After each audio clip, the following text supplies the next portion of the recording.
उसको फोन लगा दो अपने दोस्त को। अरे कर तो दिया डॉक्टर का बैठा है वो। अच्छा डॉक्टर का बैठा डॉक्टर के दे दे सर आपका ये वाला ठीक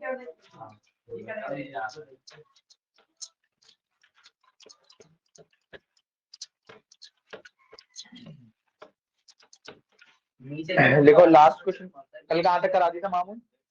at a time when the displacement at a time question at a time when the displacement at a time when the displacement at a time when the displacement is half the amplitude is half the amplitude is half the amplitude comma what fraction comma what fraction of the total energy of the what fraction of the total energy is kinetic is kinetic is kinetic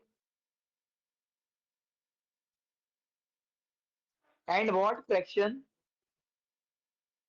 is potential and what fraction is potential। मतलब इसका कहने का है कि कितनी kinetic energy है, total energy का कितना फ्रैक्शन है, जैसे 1/3 है टोटल एनर्जी का या 1/4 है या 1/5 है, ये निकालना है। और कितना पोटेंशियल एनर्जी है टोटल एनर्जी का, 1/3 है या 1/4 है, जो भी इसकी वैल्यू है कितना है फ्रैक्शन। ठीक है, पहले काइनेटिक का पूछा है फिर पोटेंशियल का। अब डिस्प्लेसमेंट कितना दे रखा है एम्पलीट्यूड का, half. Displacement is half of the amplitude, तो x इक्वल्स टू a/2 दे रखा है। ठीक है, अब पहले निकालते हैं काइनेटिक एनर्जी। पहले बताऊं मुझे टोटल एनर्जी कितनी है। टोटल एनर्जी क्या है, टोटल एनर्जी नहीं, वो तो है फॉर्मूला काइनेटिक एनर्जी का।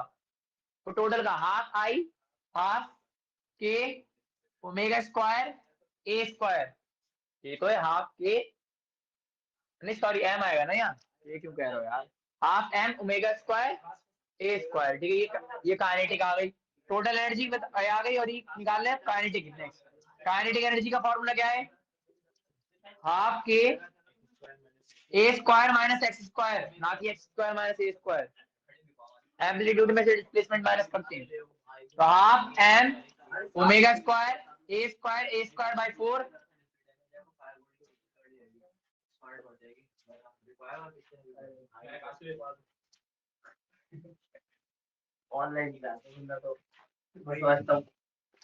Half M omega square 3a² by 4। तो इसको लिख सकते हैं 3/4 हाफ एम ओमेगा स्क्वायर ए square. Half M omega square ए स्क्वायर कितना है, 3/4 of total energy, kinetic energy 3/4 of total energy आ गया। अब नेक्स्ट क्या निकालने होगा है, पोटेंशियल एनर्जी। पोटेंशियल एनर्जी का फॉर्मूला क्या है, हाफ के एक्स स्क्वायर, हाफ के की वैल्यू क्या लिख सकते हैं, M omega square X square, X की जगह पुट करना है a/2 का square, half M omega square, तो 1/4 हाफ एम ओमेगा स्क्वायर ए स्क्वायर, और हाफ एम ओमेगा स्क्वायर ए स्क्वायर क्या थी, टोटल एनर्जी। तो पोटेंशियल भी क्या हो गई, 1/4 टोटल हो गई, काइनेटिक 3/4 टोटल हो गई। ठीक है, लिख लो इसको। इसमें दे रखा था एक्स कितना है, हाफ एम्पलीट्यूड दे रखा है, total energy half M omega square ए स्क्वायर, और फिर काइनेटिक और पोटेंशियल में फ्रैक्शन निकाल देते हैं। ठीक है, आ गया समझ, हाँ आ गया, लिखो इसको। कहाँ तुम्हारा भाई है, कहाँ पे के नहीं लगाया, के लगा सकते, कोई दिक्कत की बात नहीं है। तुम के टर्म्स में हो तो मतलब बेसिकली फ्रैक्शन निकालना है, या के चाहो तो के स्क्वायर निकाल दो, वो टोटल एनर्जी। मैंने एम ओमेगा स्क्वायर यूज करो। मुझे ध्यान में ये भी रहना चाहिए ना न्यूमेरिकल करते टाइम कि के होता क्या है, के क्या है, स्प्रिंग कांस्टेंट है, तो ओमेगा का √k/m होता है, तो ओमेगा स्क्वायर क्या होगा, k/m हो जाएगा। ओमेगा क्या होता है, खाली फ्रैक्शन निकालना था कि कितना पार्ट उसका काइनेटिक एनर्जी है टोटल का, और कितना पार्ट उसका पोटेंशियल एनर्जी में खर्च हो रहा है। तो काइनेटिक में 3/4 पार्ट जा रहा है टोटल से, और पोटेंशियल में 1/4 पार्ट जा रहा है। रख लो इसको, इससे पहले कुछ सुना दूं मैं सही। अब नेक्स्ट क्वेश्चन लिखो। समझ में आ गया बढ़िया से?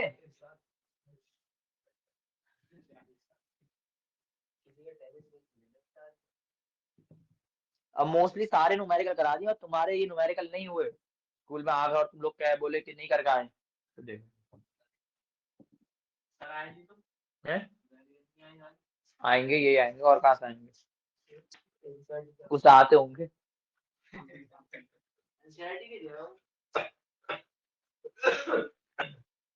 हम्म। लिखो एक और क्वेश्चन खुद करके दिखाओ मुझे जरा। बहुत आसान क्वेश्चन है, लिखो तुम भी लिखो। अ पार्टिकल, नहीं लिखा है अभी। मैं इस बार अरे वो तो मजाक की बात थी, इस बार तो नहीं यार, लेकिन वो उसमें लाला पक्का वाले लाला को पक्का तो केमिस्ट्री के लिए उसको देख लो और मेहनत भी करेंगे ये इम्पोर्टेंट मेहनत भी कर रही है स्कूल में सब इम्पोर्टेंट बात करना ही पड़ेगा। लिखो अब क्वेश्चन। बोर्ड में तो वो होगा नहीं, बोर्ड पे काफी इंपॉर्टेंट होगा। ट्वेल्थ, ये तो 11th में इंपॉर्टेंट लेने जाते हैं ज्यादातर बच्चे, और 12th में तो जाते भी नहीं होगा इसके पास कोई।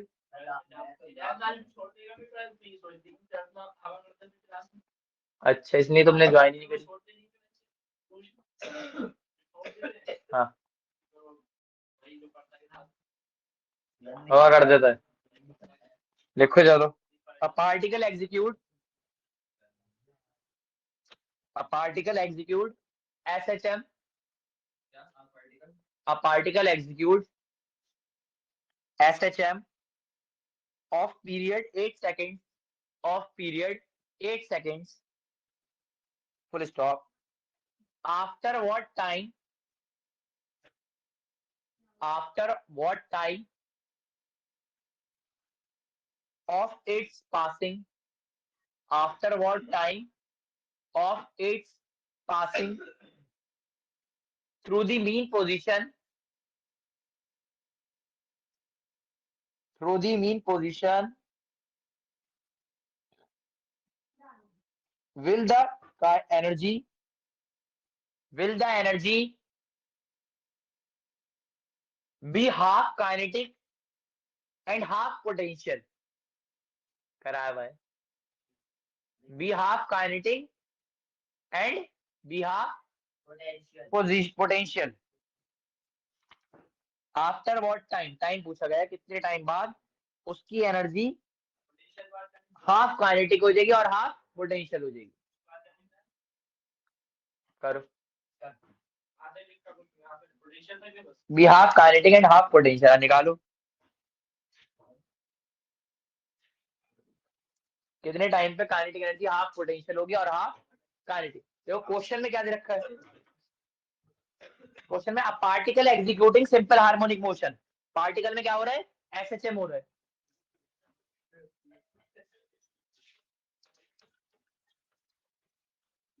क्वेश्चन पढ़ो एक बार, रीड कर लो।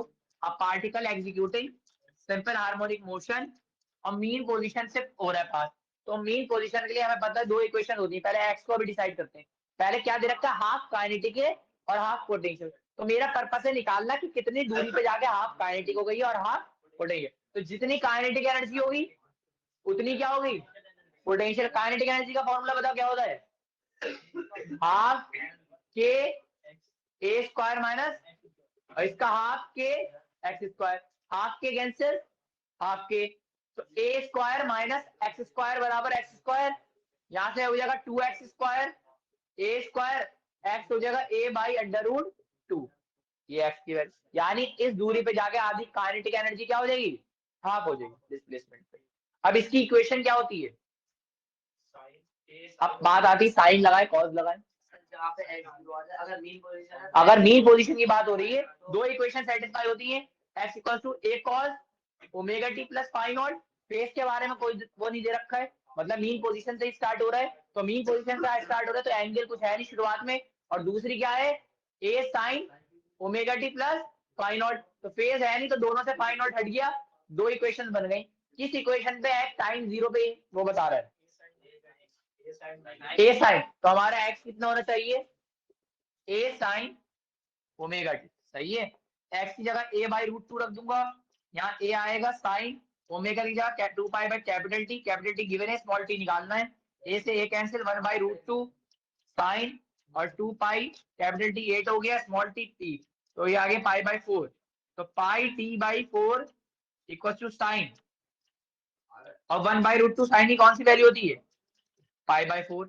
अब यहाँ भी साइन पाई बाई 4, यहाँ भी साइन, साइन कैंसिल साइन, मतलब काटते नहीं इसको, ऐसे ऐसे करके, इसको this implies pi by 4 equal to pi T by 4, pi से पाई कैंसिल, 4 से 4 कैंसिल, टाइम कितना आया 1। एक मीन पोजीशन से 1 सेकंड बाद जाके आपकी काइनेटिक एनर्जी और पोटेंशियल एनर्जी आधी आधी हो जाएगी, क्या हो जाएगी, हाफ। अब जब हाफ हो जाएंगी तो दोनों बराबर भी होंगी, 50 वो है 50 वो भी होगी, तो मैंने दोनों बराबर को निकाल रख के निकाल दिया कितनी दूरी बाद, इतनी दूरी बाद। अब इक्वेशन में रख के टी निकाल दिया, ये टी कौन सा होता है, ये टी बताता है किस टाइम पे, पर्टिकुलर टाइम, किस टाइम पे, और कैपिटल टी क्या होता है, पूरा टाइम पीरियड, सही है, समझ आ गया। ये होता है टेन स्टेट, 4 सेकंड 5 सेकंड, तो स्मॉल टी बदल लो, कोई कहते टाइम पीरियड 8, ये फिक्स रहेगा, सही है, तुम्हारे आ गए समझ में। यस सर आ गया। ठीक है, इजी था, चलो ये वाला कर हो गया।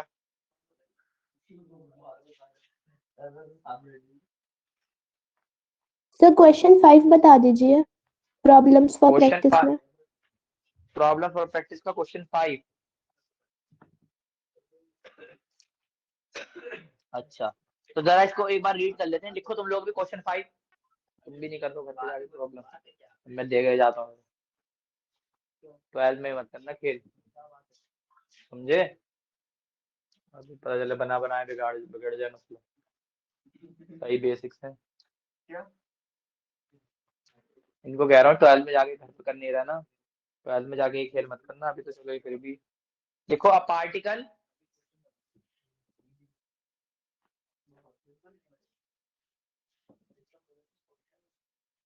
अरे सर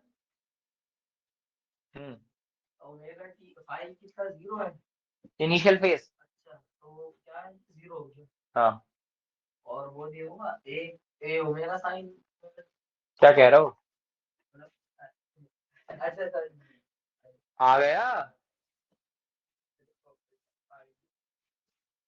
अब क्वेश्चन है देखो, a particle which is attach, लिखो राइट डाउन, एक क्वेश्चन है, question number 5, a particle which is attach, जल्दी कर लो ना, a particle which is attached to a spring oscillates, a particle which is attached to a spring oscillates horizontally, oscillates horizontally with simple harmonic motion, with simple harmonic motion with a frequency of 1 upon pi hertz, with a frequency of 1 upon pi hertz, pi, and total energy of 10 joule, and total energy of 10 joule, full stop. If the maximum speed of particle, if the maximum speed of particle is 0.4 meter per second, is 0.4 meter per second, what is the force constant of spring,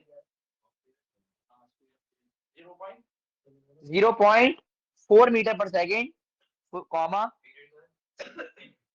what is the period के बाद कहाँ है time period, period कब बोला है,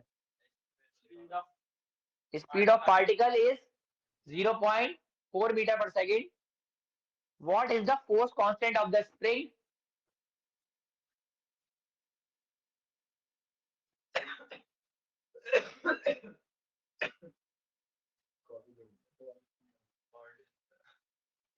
लिख दिया, question mark, what will be the maximum potential energy of the spring?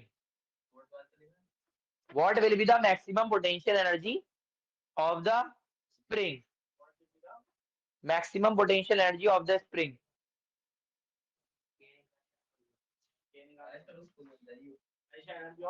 Spring.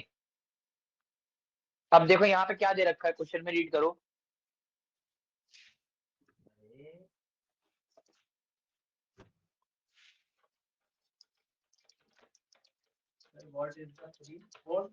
What is the maximum potential energy of the spring?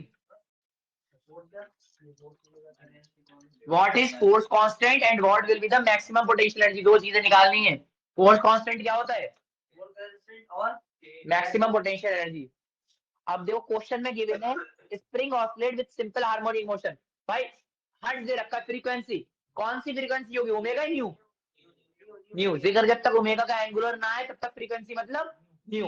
तो न्यू इक्वल टू 1/पाई हर्ट्ज। इससे ओमेगा निकाल दूंगा, क्या होता है 2 पाई न्यू। तो 2 पाई इंटू 1/पाई, तो 2 hertz आ गई। ये आपका ओमेगा आ गया। उसके बाद क्या रखा है? उसके बाद क्या लिखा है बताओ? Total energy. टोटल एनर्जी मतलब ई। टोटल एनर्जी ये 10 जूल। ठीक है, टोटल एनर्जी कितना है? 10 जूल दे रखा है। अब ओमेगा निकाल दिया, इससे टाइम पीरियड निकाल सकते हैं, क्या होगा? हाँ, तो 2 पाई/2 कितना आ गया? 5 सेकेंड। टाइम लग रहा है 5 सेकेंड। अब क्वेश्चन में पहले पूछा गया है हमसे, स्पीड दे रखी है maximum speed V max. Maximum speed बताओ कहां पर होती है?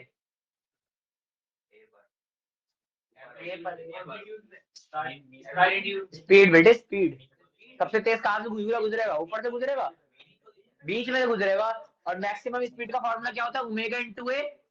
याद है एक्सीलरेशन का क्या होता है? ओमेगा स्क्वायर ए। यार क्या ओमेगा, ओमेगा क्या होगा? 2 पाई/टी। ओमेगा हम निकाल चुके, कितना है बताओ हमारा ओमेगा? 2। Amplitude maximum speed 0.2। तो ए कितना आ गया? 0.2 रहा है, तो 0.2 मीटर का तो एम्पलीट्यूड आ गया। ए कितना आ गया? 0.2 मीटर। इतनी बात क्लियर? एम्पलीट्यूड। अब चाहिए क्या पूछा गया? और अब बताओ एनर्जी का फॉर्मूला मुझे। Half k a square, energy 10 है। हाफ के ए कौन है? 0.04, तो 0.02, तो के यहां से आ जाएगा 10/0.02, तो 50 नहीं 500। तो स्प्रिंग आ गया 500 न्यूटन पर मीटर। चेक करो ये आंसर आ रहा है। हाँ, अभी पोटेंशियल एनर्जी एक पार्ट हो गया। अब मैक्सिमम पोटेंशियल एनर्जी का फॉर्मूला बताओ क्या होता है? हाँ, मैक्सिमम पोटेंशियल। हाँ हाँ, तो मैक्सिमम में एक्स कितना हो जाएगा? एक्स 0.4 देगा, एम्पलीट्यूड हो जाएगा। एम्पलीट्यूड हो जाएगा। हाँ ठीक है ठीक है। तो maximum potential energy, potential energy maximum half के एक्स स्क्वायर। तो हाफ के ऐसे रख देंगे, ए रख दो एक्स की जगह, क्योंकि मैक्सिमम पोजीशन पे जाके एक्स कितना हो जाएगा? ए के बराबर हो जाएगा। भाई यहाँ से स्टार्ट हुआ, सबसे ज्यादा यहाँ पर होगी। और हाफ के स्क्वायर थे कौन? कौन था? यही तो था टोटल एनर्जी। तो लगाओगे वैल्यू 10 जूल ही आ जाएगी। अरे भाई हाफ के स्क्वायर 10 जूल ही था, उसी तो के निकाले। ये लगा दो, ये लगा दो, चेक करो 10 ही जूल आ रहा हो। ठीक है, यानी जब मैक्सिमम पोजीशन पे जाएगा तो उसकी काइनेटिक एनर्जी खत्म। तो जो उसकी टोटल एनर्जी होगी वो उसकी पोटेंशियल एनर्जी होगी। सही है। और मैं कहूँ मैक्सिमम काइनेटिक एनर्जी, तो फिर से वही 10 जूल आ जाएगा। तो इस बार टोटल एनर्जी क्या बन जाएगी? काइनेटिक एनर्जी बन जाएगी, पोटेंशियल खत्म हो जाएगी। सही है। Law of conservation of energy आ गया समझ में अक्सर? Yes sir. सर ये वेलोसिटी मैक्सिमम हमने कौन सी वाली दी है? वेलोसिटी मैक्सिमम का फॉर्मूला क्या होता है? वी का ओमेगा इंटू ए तो होता है। Okay sir. अरे भाई, अरे सुनो इधर, वी इक्वल टू क्या होता है? एक्स का फॉर्मूला क्या होता है? दो इक्वेशन बनती है, ए कॉस वाली, ए साइन वाली। कौन सी यूज करी जाएगी? यहाँ पे मीन पोजीशन की बात हो रही है, फेस वगैरह कर देंगे, तो साइन यूज कर लेते हैं। ए साइन ओमेगा टी। अब मुझे इसका एक बार डिफरेंशिएशन करूंगा कॉस बन जाएगा, और दोबारा डिफरेंशिएशन करूंगा फिर साइन बन जाएगा, तो ओमेगा ए तो आ जाएगी वेलोसिटी। Okay sir. एक्सीलरेशन नहीं, वेलोसिटी क्यों कह रहा हूँ? एक ही बार डिफरेंशिएशन करूंगा ना, फिर जब उसको सॉल्व करूंगा तो ओमेगा इंटू ए आता है। उस वाले में कॉस वाले में होता है माइनस ओमेगा ए। अगर आप कॉस का फंक्शन ले तो वो माइनस ओमेगा ए बताता है डायरेक्शन के लिए। ठीक है, आपकी अपनी चॉइस है, आप कौन सा फंक्शन मान लो, पर फंक्शन वो सूट करना चाहिए जो आपकी सिचुएशन को सूटेबल हो।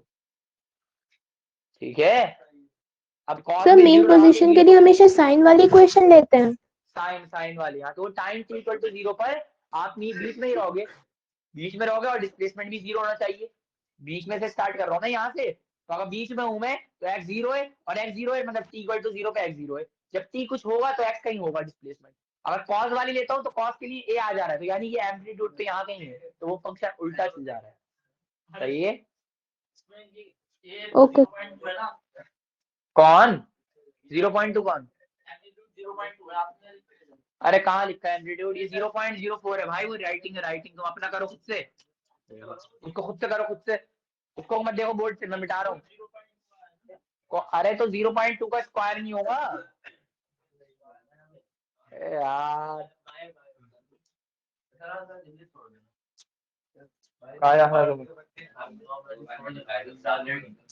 चलो 9 बजे तो छोड़ता हूँ। और कोई क्वेश्चन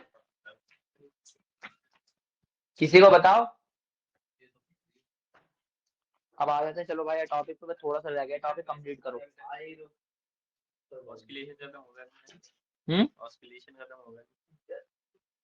हाँ ऑसिलेशन खत्म हो जाएगा, थोड़े से रहेगा, मैं न्यूमेरिकल से खाते करा हो गया।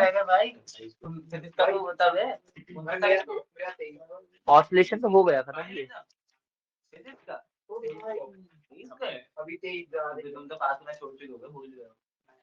ने कर लिया अच्छा खासा, पास होने चाहिए।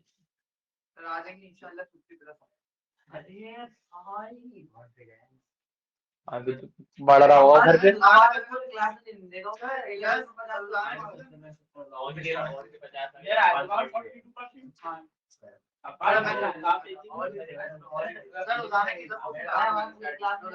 एनसीईआरटी रोज का लगा रहा हो, लग जा रहे हैं, वो जब ऐसा कर लोगे तो एनसीईआरटी हलवा लगेगी।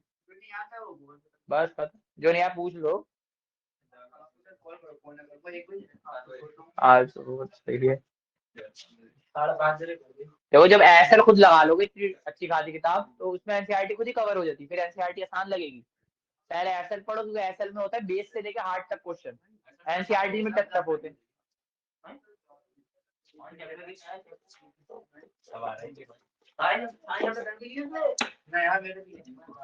सारे थोड़ी आ रहे हैं इनके, कर लो इसको, 2 मार्क्स से क्या होता है, इम्पोर्टेंट चैप्टर है, कंपटीशन में आता ज्यादातर।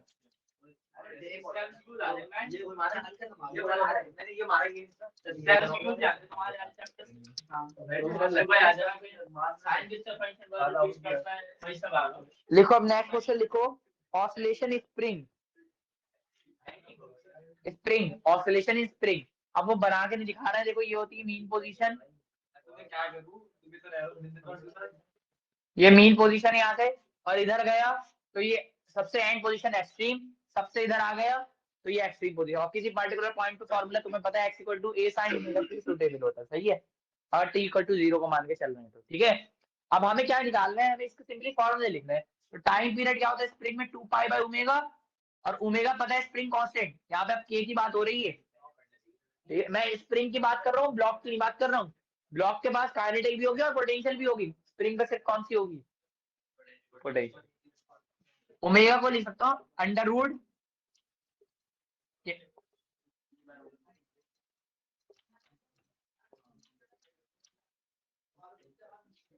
ये टाइम पीरियड आ गया। अब टाइम पीरियड निकाल दिया, अब क्या चाहिए, फ्रीक्वेंसी। तो फ्रीक्वेंसी का फॉर्मूला क्या होता है, 1 अपॉन टाइम पीरियड, तो 1 अपॉन 2 पाई अंडर रूट के बाई एम। दूसरा फॉर्मूला के और एम के टर्म्स में लिख लो, 2 फॉर्मूले हो गए स्प्रिंग के। ये फॉर्मूला इंपॉर्टेंट है।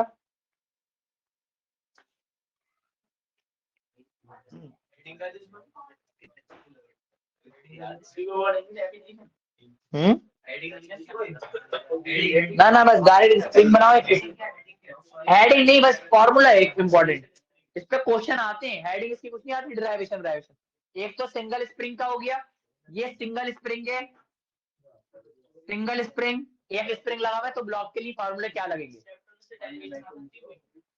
डेराइवेशन रेयरली आई, क्वेश्चन आएगा बस, क्वेश्चन आप फॉर्मूला क्वेश्चन कर। अरे डेराइवेशन एक ही तो है उसमें, इक्वेशन ऑफ मोशन की, वो इक्वेशन उसकी। हाँ तो निकाल दोगे, एक्स की वैल्यू लगाओ, एक बार डिफरेंशिएशन करो निकाल दो, दोबारा डिफरेंशिएशन करो निकाल दो, आसान है, कोई डेराइवेशन की लंबी चौड़ी थोड़ी है। अब बात आती है, लिखो oscillation of loaded spring in combination. Next लिखो लोडेड स्प्रिंग इन कॉम्बिनेशन, लिख लो छोटा सा, स्प्रिंग इन कॉम्बिनेशन, कॉम्बिनेशन। पहला लिखो स्प्रिंग इन पैरेलल, सब हेडिंग, हाँ सब हेडिंग। पहला लिखो स्प्रिंग इन पैरेलल, जरा इसका फॉर्मूला निकाल के बता देते, छोटा सा ही है, खुद ही बता दोगे तुम लोग। स्प्रिंग इन पैरेलल, अब दो स्प्रिंग है, उनको पैरेलल कनेक्ट करना है ब्लॉक से, spring are connected to the block in parallel, इस तरीके। इसका स्प्रिंग कांस्टेंट K1, एक का K2, और ये ब्लॉक से कनेक्ट है मास। अब हमें निकालना है भाई फ्रीक्वेंसी क्या होगी, या स्प्रिंग कांस्टेंट। फ्रीक्वेंसी तो वन नंबर क्या होता है, फ्रीक्वेंसी का फॉर्मूला स्प्रिंग कांस्टेंट की टर्म में √K/m। अरे अभी जो लिखा है क्या था, फ्रीक्वेंसी 1/2 पाई, भाई एम तो सेम है, मास, मास तो एम आ गया, स्प्रिंग का मास नहीं लिया जाता है, ब्लॉक का मास, ठीक है, स्प्रिंग मासलेस मानते हैं। और के क्या है, कांस्टेंट। इस बार क्या बदल सकता है, K1 K2 पैरेलल में, अब कैसे लगाएंगे पैरेलल में, बताओ कैसे करेंगे? हाँ दो स्प्रिंग कनेक्ट कर रखे, अब जरा बताओ, अगर एक स्प्रिंग से खींचूंगा ब्लॉक, अगर ये स्प्रिंग नहीं होता तो स्प्रिंग फोर्स लगती माइनस का K1x, जब ये स्प्रिंग नहीं होता माइनस का K2x। अब जब दोनों है तो दोनों की कंबाइंड ही तो फोर्स लगानी पड़ेगी उतने डिस्प्लेसमेंट करने के लिए। तो इस बार जो फोर्स लगेगी आपकी क्या लगेगी, स्प्रिंग की F जो होगी माइनस का K1 प्लस K2x, तो यानी इसको मैं लिख सकता हूँ F वेक्टर माइनस का KPx, ठीक है, वेक्टर हटाऊंगा तो माइनस साइन बैठ गया, वेक्टर हटाया माइनस साइन बैठ गया, ठीक है। केपी कौन है, स्प्रिंग कांस्टेंट है, नेट इसका नेट जो आया केपी।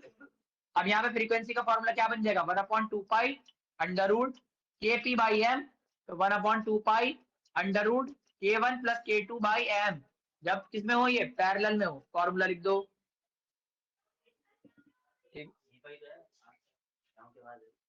ये है तो इधर कैप के पीछे लिख दिया, ये फ्रीक्वेंसी का ये तो formula 1/2 pi under root K1। ये कब होगा, जब स्प्रिंग किसमें हो, पैरेलल, किसमें कनेक्ट है ये, पैरेलल में, समझ में आ गया?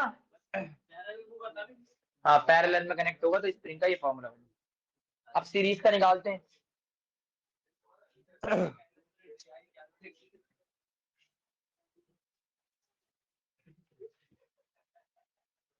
निकाल दिए ये,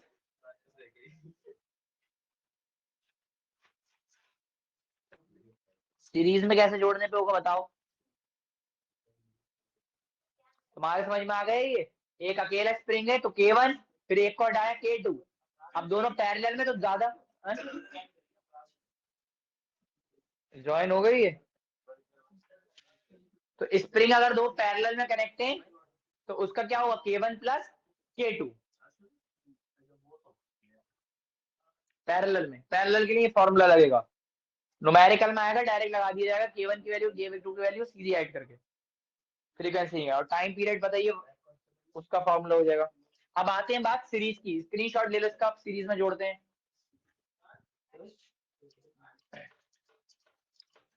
उतार लिया तुम लोगों ने? अब नेक्स्ट लिखो सब heading, spring in series, spring in series, spring in series.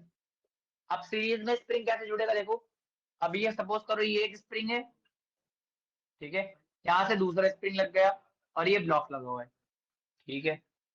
अब इसको मान लो K1 स्प्रिंग कांस्टेंट, इसका K2 स्प्रिंग कांस्टेंट लिखो।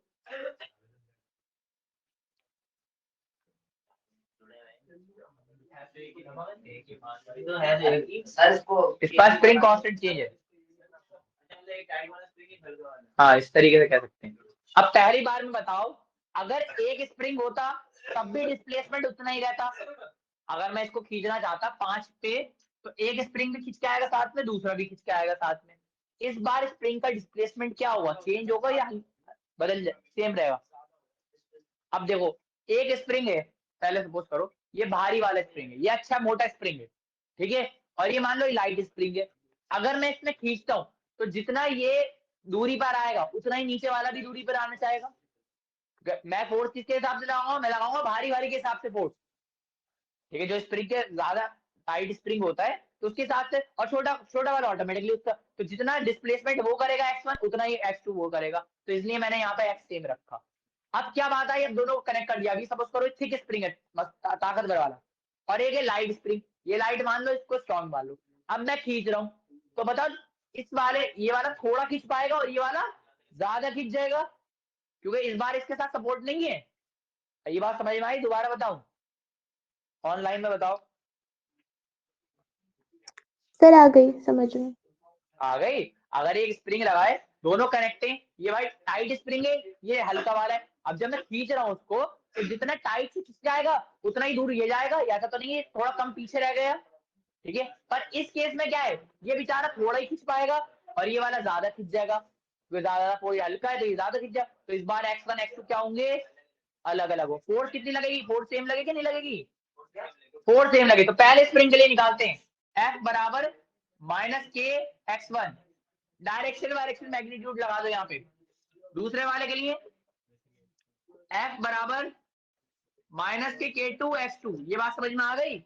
इस बार x2 x1 क्या होंगे, डिफरेंट हो गए, फोर्स दोनों पे सेम अप्लाई कर रहे हैं हम, ठीक है, फोर्स सेम है पर इसका डिस्प्लेसमेंट अलग है, इसका डिस्प्लेसमेंट अलग है, इसका स्प्रिंग कांस्टेंट अलग, इसका स्प्रिंग कांस्टेंट अलग, इतना लिखो।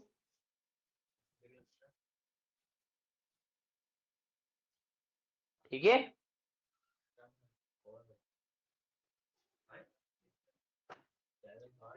आ गया समझ।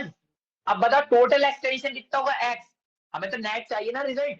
x होगा x1 प्लस x2, तो यहाँ से भाई x1 निकाल लो, कितना होगा f बाई k1, x2 निकाल लो f बाई k2। मैं अगर माइनस साइन को वेक्टर हटा के कर दे रहा हूँ सॉल्व, तुम चाहो तो किताब में वेक्टर से हुआ है, बुक से वेक्टर से कर लो, ठीक है। तो f by k1 f by k2 कुछ कॉमन आ रहा है f, तो k1 plus k2 k1 k2 x, तो यहाँ से f कितना आ जाएगा, k1 k2 upon k1 plus k2, और ये x रिजल्ट डिस्प्लेसमेंट वेक्टर लगाऊंगा यहाँ माइनस साइन लग जाएगा। हाँ यहाँ ना समझ में आ गई बात, आसान था। इस बार देखो फॉर्मूला क्या है, x से टोटल डिस्प्लेसमेंट, f है फोर्स, और ये k1 k2 क्या है, रिजल्टेंट स्प्रिंग कांस्टेंट। तो यहाँ से k सीरीज में जो होगा formula k1 k2 k1 plus k2 हो गया। सबके समझ में आई वाली बात, नहीं आई, आ गई भाई। ये कुछ अलग की जगह, कुछ अलग की जगह, टोटल एक्सटेंशन ये आ गया, इसका फोर्स का फॉर्मूला निकल गया केएस। तो स्प्रिंग कांस्टेंट जब पैरेलल में होगा तो k1 प्लस k2 लगेगा, जब सीरीज में होगा तो k1 k2 by k1 plus k2। अब मैं इसको चाहूं तो ऐसे भी लिख सकता हूँ, 1 upon k s equal to 1 upon k1 1 upon k2। ये 10th क्लास में रेजिस्टेंस का फॉर्मूला पढ़ा, उसकी जैसा बन गया, ठीक है। सीरीज में रेजिस्टेंस पढ़ा है, इस तरीके से ऐड होता है ना पैरेलल में, इस बार ये सीरीज में ऐड हो रहा है स्प्रिंग कांस्टेंट उल्टा हो, ठीक है। जब हाँ ये था, इसको इस तरीके से लिख सकता हूँ मैं, कहाँ से आ गया, ये तो करा है अभी। यहाँ से x1 निकाला, यहाँ से x2 निकाला, टोटल एक्सटेंशन कितना हो गया, x1 प्लस x2, x1 इसका खिंचाव x2 इसका खिंचाव, दोनों जुड़ गया। तो यहाँ पे लगाई वैल्यू, इसको सॉल्व करा, f निकल के आ गया, f और इसको देखो यहाँ पे ये f कॉमन ले लिया, इसकी इधर मल्टीप्लाई, इसकी इधर नीचे नीचे वालों की, इसको उठा के इधर लिया x की साइड पे और f इधर लिख दिया। तो ये फॉर्मूला एक ये बना, माइनस साइन जो लगाया वेक्टर की वजह से, अगर नहीं लगाओगे तब भी चल जाएगा, क्योंकि तुम्हें k चाहिए, तो k1 k2 upon k1 plus k2। हाँ कहाँ x कम गया। अच्छा तुम्हें ये बताओ, स्प्रिंग कांस्टेंट का फॉर्मूला चाहिए या x का फॉर्मूला चाहिए, तो स्प्रिंग कांस्टेंट क्या आ रहा है, ये आ रहा है ना, तो वही साइड में लिख लिया मैंने, के एस एस सीरीज। तो इस सीरीज में ऐसा ऐड होगा, पैरेलल में सीधा जुड़ जाता है। सीरीज में कैसे जुड़ेगा, रेशियो हो गया, पैरेलल में कैसे जुड़ जाएगा, सीधा। अब फ्रीक्वेंसी बने सीरीज के लिए, फॉर्मूला फ्रीक्वेंसी का बताओ क्या होगा, 1 upon 2 pi under root k1 k2 upon M K1 plus K2। जब तुम उसमें फॉर्मूला लगाओगे, अरे भाई KS तो रखोगे, K बाई एम, तो KS रख दोगे, KS रखने बाद ये फॉर्मूला फ्रीक्वेंसी आ गया। समझ में आ गया? ऑनलाइन अक्सर समझ में आ गया? Yes sir. अपराध होगा ज्वाइन, ये हुआ ज्वाइन। जी अपराध अस्सलाम वालेकुम। ठीक है, समझ में आ गया। एक फॉर्मूला ये आया केपी का, एक पैरेलल में सीधा ऐड होगा, सीरीज में 1 बाई करके ऐड होगा। याद रहेगा फॉर्मूला। मेन इसका डेरिवेशन नहीं है, मेन है फॉर्मूला। जब स्प्रिंग सीरीज में जुड़े होंगे तो 1 बाई करके ऐड होंगे, जब स्प्रिंग पैरेलल में जुड़े होंगे तो सीधे ऐड होंगे। दोबारा, जब स्प्रिंग पैरेलल में जुड़े होंगे तो सीधे ऐड हो जाएंगे, जब स्प्रिंग सीरीज में जुड़े होंगे 1 बाई करके ऐड होंगे, रेशियो करके 1/Ks = 1/K1 1/K2। ठीक है, अब आज इसके न्यूमेरिकल पे लिखो।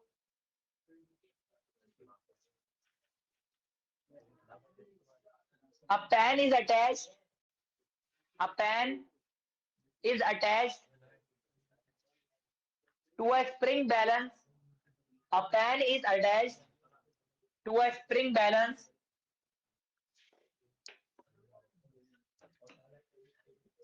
A pen is attached to a spring balance. Has a mass of 1 kg. Has a mass of 1 kg. Has a mass of 1 kg. Full stop. A weight of 2 kg. A weight of a pen is attached to a spring balance. Has a mass of 1 kg. Full stop. A weight of 2 kg. A weight of 2 kg when placed on the spring, sorry, on the pen. When placed on the pen, stretches the spring by 10 centimeter, sorry.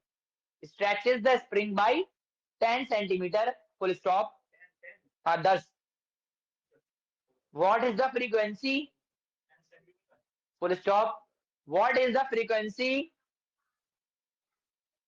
with which the empty pen oscillates? What is the frequency with which empty pen will oscillate? Empty pen कितनी frequency होगी? पहले बताओ, हमें ये नहीं पता अभी। सबसे पहले फ्रीक्वेंसी का फॉर्मूला लगा लेते हैं। फ्रीक्वेंसी होता है 1/2π√K/m। अब जरा m तो चलो एम्प्टी पेन है तो एम्प्टी पेन का मास तो 1 लग दिया जाएगा। ठीक है, इसको अब तुमने करा क्या एक्सपेरिमेंट, देखो क्या हुआ होगा। 2 kg रखा, रखने बाद हटा दिया तो क्या हुआ, स्प्रिंग की वजह से ऑसिलेट होने लगा। पहले 2 kg रखने पे खींचा, वो खिंचाव हुआ, समझिए। जैसे पेन है इस तरीके से स्प्रिंग है कनेक्ट, ये पेन कनेक्ट है यहाँ पर। ठीक है, अब इस पे कुछ रखा सामान तो ये खिंच गया। खिंचने का बना दे तो डायग्राम, ये इस तरीके से खिंच के आ गया नीचे की साइड। जब ये खिंचा उसके बाद इसको हटाया, जब ये हटाया हल्का हुआ तो स्प्रिंग ने ऊपर फोर्स लगाई तो इसने क्या हुआ, इस तरीके से ऐसे जब शुरू कर दिया वाइब्रेट होना। अब बताओ उसकी फ्रीक्वेंसी कितनी है? तो फ्रीक्वेंसी का फॉर्मूला सबने पढ़ा, 1/2π√K/m। एक स्प्रिंग है, 2 स्प्रिंग है, एक स्प्रिंग है तो K लग गया। अगर 2 स्प्रिंग होते तो पैरेलल में K1 K2, सीरीज में होते तो वो सॉल्व कर लेते, चलो साइड में, फिर KS लगा देते, या ऐसे K1 K2 अपन K1 + K2 रख देते। ठीक है, एक स्प्रिंग है तो 1/2π√K/m। m तो 1 रख देंगे। बात आती है K की। अब भाई K कैसे निकालेंगे बताओ? पैरेलल का एक ही स्प्रिंग तो है, ये तो जनरल फॉर्मूला है। उसमें तो K1 + K2 लिखना था, 2 जुड़े होते हैं पैरेलल, ये जनरल है। अब आती बात स्प्रिंग को, एम्प्टी पेन है तो भाई मास तो 1 लगा दोगे। बात है K की कैलकुलेट, K कैसे कैलकुलेट करेंगे? अब वो ऐसे कैलकुलेट करके, सुनो, ओमेगा स्क्वायर नहीं, सुनो, जब इस पे आपने मास रखा तो ये खींचा, खींचने के बाद कितना डाउनवर्ड फोर्स कितना लग रहा है? डाउनवर्ड फोर्स कौन सा लग रहा है? वेट। तो भाई आपका जो स्प्रिंग फोर्स है, अगर ये बैलेंस है तो जो स्प्रिंग फोर्स लगा रहा है और डाउनवर्ड फोर्स दोनों बराबर होंगे। स्प्रिंग फोर्स और वेट क्या होंगे? आप बराबर होंगे। स्प्रिंग फोर्स का फॉर्मूला था KF। मैं मैग्नीट्यूड की बात कर रहा हूँ, डायरेक्शन की बात नहीं कर रहा हूँ। डायरेक्शन मुझे पता है, फट लग रही है, ठीक है। तो के एच किसके बराबर होगा, एम जी।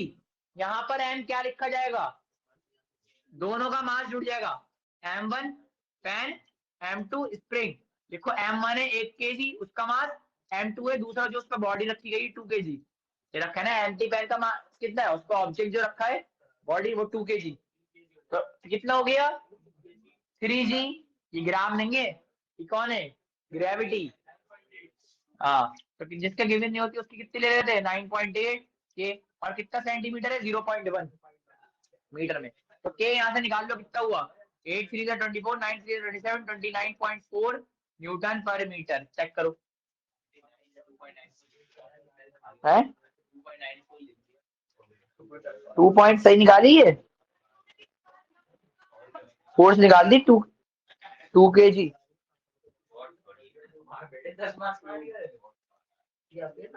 अच्छा हाँ रुको रुको, एक चीज रह गई, मिस्टेक कर दी, मिस्टेक। अच्छा वो लिख दी, सुनो सुनो सुनो, जब ये स्प्रिंग अटैच है इससे खाली पैन से, ठीक है, तो बताओ ये स्प्रिंग फोर्स वेट बराबर है। अभी ये बताओ, यानी ये जो स्प्रिंग है अभी नहीं खींच रहा है, अभी पैन रखने पर नहीं, खिंचाव कब प्रोड्यूस हुआ, जब उस पे 2 kg ब्लॉक रखा। तो जो यहाँ पर मास लिया जाएगा वो टोटल नहीं आएगा, वो सिर्फ किसका आएगा, 2 kg ब्लॉक का आएगा, m2 का। समझ में आई वाली बात, नहीं आई। देखो देखो स्प्रिंग फोर्स क्या है, अपवर्ड, अभी स्प्रिंग रखा हुआ है, ठीक है। अगर कोई स्प्रिंग है पैन से अटैच होकर रखा है, अच्छा क्वेश्चन है भाई ये, अभी गलती हमसे हो तुमसे भी हो सकती है, ठीक है। देखो ये स्प्रिंग रखा हुआ है, अब ये स्प्रिंग में क्या खिंचाव पैदा हुआ, एक्सटेंशन नहीं हुआ, अभी नहीं हुआ, एक्सटेंशन क्रिएट नहीं हुआ है। एक्सटेंशन कब क्रिएट हुआ, जैसे ही ब्लॉक रखा तो वो स्प्रिंग एक्सटेंड हुआ। तो कौन सा ब्लॉक ने उसे एक्सटेंड करा, एक्सटर्नल मास क्या आया 20 kg नहीं 2 kg, हाँ 2 kg, यहाँ पे 2 आएगा बस, ये रह जाएगा 19.6, तो कितना आ जाएगा, इसका हाफ हो जाएगा तो 1.96, सही है। हाँ अब पैन का वेट बस रख, उसका ऑसिलेशन निकालने के लिए काम आएगा। यहाँ पे फ्रीक्वेंसी निकाल ली ना, फ्रीक्वेंसी के लिए लगाएंगे फॉर्मूला, क्या होता है 1/2 अंडर रूट के बाई m1। यानी ऑसिलेशन कब होगा, जब आपने ब्लॉक रखा उससे, यानी उसके अपने मास पे अभी एक्सटेंशन क्रिएट नहीं हुआ है। एक्सटेंशन कब क्रिएट हुआ, जब ब्लॉक रखा। तो टोटल मास कितना हो, जब ब्लॉक का मास देखेंगे सिर्फ ब्लॉक का, तो एक्सटर्नल मास आया, ठीक है, उसने तो खींचा। अगर सपोज करो खाली स्प्रिंग रखा होता और मैं उसमें 1 kg पैन रखता और ब्लॉक रखा, तो कहता मैं एक्सटेंशन हुआ है, तो मेरा 3 आता।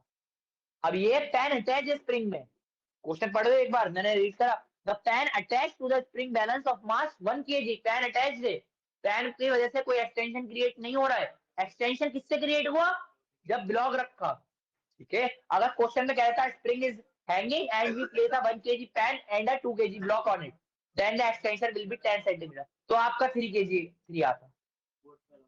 समझ में आ गई बात, खाली क्या हुआ, खाली एक्सटेंशन हुआ है, यानी पैन रखने बाद एक्सटेंशन क्रिएट नहीं हुआ, जब आपने ब्लॉक रखा तो एक्सटेंशन। तो जो कौन सा मास ने कंट्रीब्यूट करा एक्सटेंशन के ऊपर, m2g पे, यहाँ से। अब देखो 1/2 अंडर रूट, ये कितना है 1.96 है, 196 आएगा। अच्छा अच्छा अच्छा, पॉइंट से पॉइंट कट जाएगा, 196 आ जाएगा, सॉरी। और यह कितना मास 196 का अंडर रूट जाना पहचाना कितना होता है, 14 का तो होता है।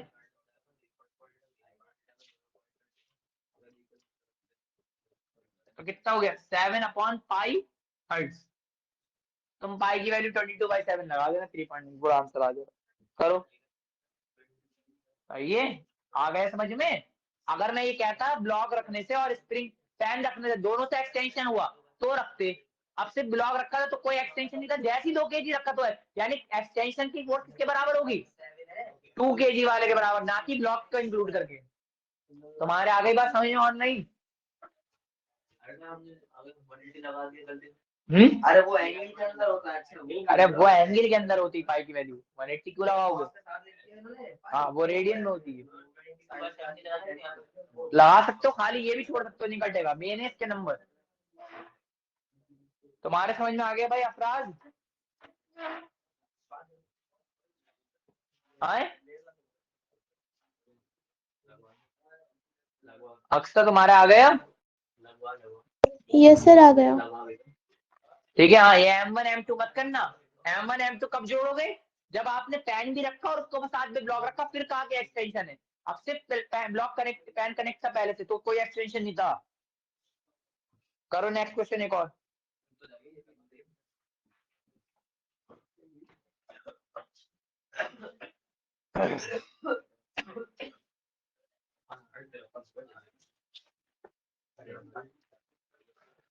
क्वेश्चन को बड़े अच्छे से पढ़ के ध्यान से करा करो। तो पहले साइड में वैल्यूज लिखो, न्यूमेरिकल करने का बताया था, उसके बाद फिर डायग्राम बनाओ साइड में, उसके बाद सोचो।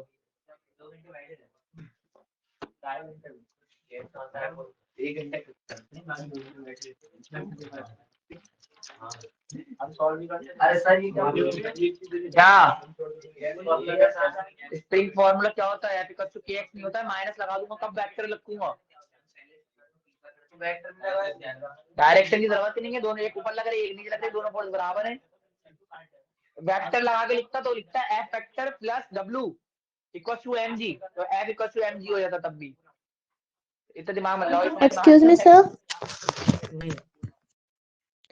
सर जैसे कि फोर्स कांस्टेंट जब हमने मास 3 kg रखा था तो फोर्स कांस्टेंट अलग आया था, तो सर इसका मतलब हाँ, फोर्स कांस्टेंट डिपेंड करता है मास पे?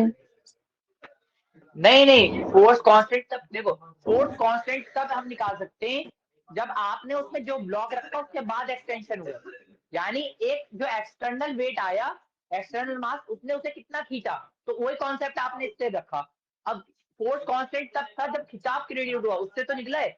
अब जब यहाँ पैन रखा हुआ था यहाँ पर, तो उसने कोई एक्सटेंशन क्रिएट नहीं करा था, तो फोर्स कांस्टेंट इसके इक्वल नहीं था, वो वाले मास के इक्वल। ठीक है, समझ आ? वो ये था उस कि पे डिपेंड नहीं होता है मास, मास पे डिपेंड नहीं होता, वो होता है नेचर ऑफ मटेरियल। पर हम क्या ट्रिक लगा रहे हैं? हम ये लगा रहे हैं जो स्प्रिंग का फोर्स है, जो ये ऊपर लग रहा है, अब देखो टंगने के बाद ये लटक जाएगा बीच में। लटकने का मतलब क्या है? स्प्रिंग खींच जाएगा। खींच जाएगा तो मतलब हमारा कॉन्सेप्ट क्या होगा कि हमारा ये जो mg लग रहा है और ये हमारा जो ऊपर को फोर्स लग रहा है, दोनों बराबर होंगी, उसकी वजह से मैंने के निकाला। सही है, के की वैल्यू ये जो आएगी ये फिक्स होगी, ये होती है मटेरियल पे डिपेंड। ठीक है, समझ आ गया? अगर पैन भी इंक्लूड करके बैठो अभी, एक मिनट को, अगर दोनों मास ऐड करोगे तो आपकी चेंज हो जाएगी वैल्यू, जो गलत हो जाएगी। ठीक है, तो तुम्हारा मतलब तुम ये इक्वेशन तब लगा ही नहीं सकते जब दोनों मार्क्स ऐड कर रहे हो। ठीक है, ये वाली इक्वेशन नहीं लगेगी, वो गलत इक्वेशन हो जाएगी। क्यों गलत हो जाएगी भाई? तुमने तब एक्सटेंशन हुआ जब तुमने उसमें 2 किलो ऐड करा, तब नहीं हो रहा था 1 किलो ऐड करने में। जैसी एक्सटेंशन हुआ तो तुमने ये कॉन्सेप्ट लगाया कि एक्सटेंशन फोर्स बराबर है mg, उससे तुमने के निकाल सकते हो। और कुछ कैसे निकाल लोगे? अगर तुमने उसमें रखा ही नहीं, तुमने 1 kg पे एक्सटेंशन दिखा देते तो ऐसा तो 1 kg पे अलग आ जाएगी। सही है, के की वैल्यू तब लगेगी जब कोई एग्जैक्ट कॉन्सेप्ट होगा। एग्जैक्ट कॉन्सेप्ट क्या है कि जो डाउनवर्ड फोर्स है और अपवर्ड फोर्स दोनों बराबर हो जाएंगी। वो कब बराबर होंगी? जब कोई एक्सटर्नल 2 kg उस पे आके रुका। वो तब बराबर नहीं हो रही थी जब जब क्या पैन करेक्ट था। ठीक है, पैन के लिए वो कोई स्प्रिंग में खिंचाव नहीं आया था, खिंचाव तब आया जब उसमें ब्लॉक रखा। अब बताओ क्या आई बात समझ में? नेचर ऑफ मटेरियल पे डिपेंड होती है, मास पे डिपेंड नहीं होती कि किस टाइप का स्प्रिंग है। ठीक है, तो सर फिर उस पे जब हमने मास 1 रखा उस पे फ्रीक्वेंसी में, तो हमने जो के था वो तो वही रखा जो हमने उस पे रखा था 2 kg पर। हाँ, देखो के कॉन्सेप्ट समझ में नहीं आया तुम्हारे। देखो यहाँ पर क्या है, स्प्रिंग था, यहाँ मास कनेक्ट था, यहाँ तो कनेक्ट था ना, पैन का ऑसिलेशन देखना था। तो यही तो मैं कहना चाह रहा हूँ, स्प्रिंग जब हमने इसमें मास रखा हमने यहाँ पर, तो इसमें मास रखने पे जो खिंचाव क्रिएट होगा, एक्सटर्नल फोर्स और mg इक्वल हो गए। चले जाओ, समझ नहीं पड़ा। मैं एक और क्वेश्चन कराऊंगा अभी। अभी क्या टाइम हो रही है देखना मम्मी? 2 मिनट रह गए, अभी है मिनट, बैठ जाओ, एक क्वेश्चन और कर लो। जाना है तो चले जाओ। चलो अच्छा जाओ, चले जाओ। हाँ बताओ, आप क्या कह रही हो? बताओ, नहीं आया समझ में?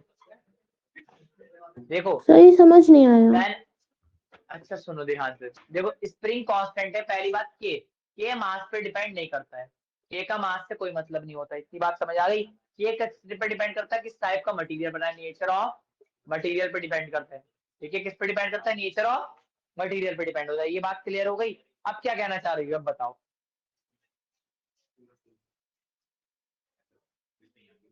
यहाँ पर M1 क्यों रखा, बताओ। हेलो, आवाज आ रही? कनेक्ट हो रहा था, नेट ठीक थोड़ी है, प्रॉब्लम आ गई थी। अच्छा चलो सुनो ध्यान से। मैं ये कहना चाह रहा हूँ, स्प्रिंग कांस्टेंट ये होता है, वो डिपेंड करता है किस टाइप का आपका मटेरियल है, नेचर ऑफ मटेरियल। इस पर डिपेंड नहीं करता है कि आपने कितना मास उस पे रखा है। इतनी बात क्लियर है। अब आती है बात, सुनो, मास के ऊपर डिपेंड नहीं करता। पहली बात है, स्प्रिंग का मास ही नहीं होता है। ठीक है, अब यहाँ पर हमने कॉन्सेप्ट कौन सा लगाया, हमने देखो, अगर कोई स्प्रिंग स्ट्रेच हो रहा है और किसी चीज को लटकाया हुआ है, तो तुम यही तो कहोगे कि अपवर्ड फोर्स जो लग रही है स्प्रिंग फोर्स बराबर किसके होगी, mg के, तभी ये रुका हुआ है। अगर ये ज्यादा होगा स्प्रिंग टूट जाएगा, ये कम होगा स्प्रिंग से ऊपर खींच लेगा, दोनों बराबर होंगे तो इक्वल होंगे। ठीक है, तो मैंने स्प्रिंग फोर्स को के एक्स को बराबर रखा वेट के। अब आती है वेट की बात। वेट में मतलब कौन सा मास इसको खींच रहा है, कौन सा मास की वजह से एक्सटेंशन हुआ, 2 kg वाले की एक्सटेंशन करा है या 1 kg ने एक्सटेंशन करा है पेन ने, बताओ। 2 kg ने। अब तो यहाँ मास कौन सा रखा जाएगा, अगर पेन भाई साहब भी मिलके एक्सटेंशन करते उसमें, एक्सटेंशन में इन्वॉल्वमेंट, तो यहाँ टोटल लेता। और सिर्फ पेन कर देता तो यहाँ पे 1 लेता। सिर्फ 2 ने करा है, 2 रखने पे तो यहाँ 2 लिया गया है, सही है, 2g। अब समझ में आ गया? Yes sir. ठीक है, आ गया। देखो यहाँ पे मैंने क्या कॉन्सेप्ट लगाया कि अगर ये रुका हुआ है बीच में, तो रुके हुए में मतलब अपवर्ड फोर्स और वेट दोनों बराबर हैं, तभी ये हवा में बीच में रुका हुआ है। अगर ये वेट ज्यादा हो गया तो ये टूट जाएगा, अगर वेट कम हुआ तो ये इसे खींच लेगा ऊपर। सही है। अब पैन का वेट कम था इसलिए तो पैन दोबारा से ऑसिलेट करना स्टार्ट कर दिया, और इसका वेट ज्यादा था, ये रोका रहा उसको। अब क्या हुआ, रोकने में क्या हुआ, जैसे ही मैंने 2 kg रखा, तो 2 kg वाले ने इस पे खिंचाव लगाया और इसे रोक खींचा। 1 kg वाला इसको नहीं खींच रहा था, तो 1 kg का मास यहाँ पे इंक्लूड नहीं कराया गया। इंक्लूड की एक्सटेंशन किसकी वजह से हुआ, 2 kg वजह से। वो मास लिखते हैं जिसने एक्सटेंशन कराया, तो यहाँ 2g लगाया, मास एम ए, और जी ग्रेविटी होगा, के बराबर रखा, इससे के निकाल दिया। अब जब के निकाल दिया तो फ्रीक्वेंसी पूछिए, अब उठा लिया 2 kg को। 2 kg उठाने के बाद 1 kg ऑसिलेट करने स्टार्ट कर दिया। एकदम तो जीरो होगा नहीं, ऐसा तो नहीं कि इधर मैंने उठाया और ये दोबारा बीच में आ गया, कुछ ऊपर भी जाएगा फिर थोड़ी देर बाद बीच में आके जीरो हो जाएगा, दोनों वेट बराबर हो जाएंगे। तो जो फ्रीक्वेंसी से ऑसिलेट हो रहा है वो होता है k/m, के m 1 kg। अब सिर्फ पैन ही तो ऑसिलेट कर रहे हैं, ठीक है, स्प्रिंग थोड़ी ऑसिलेट कर रहा है,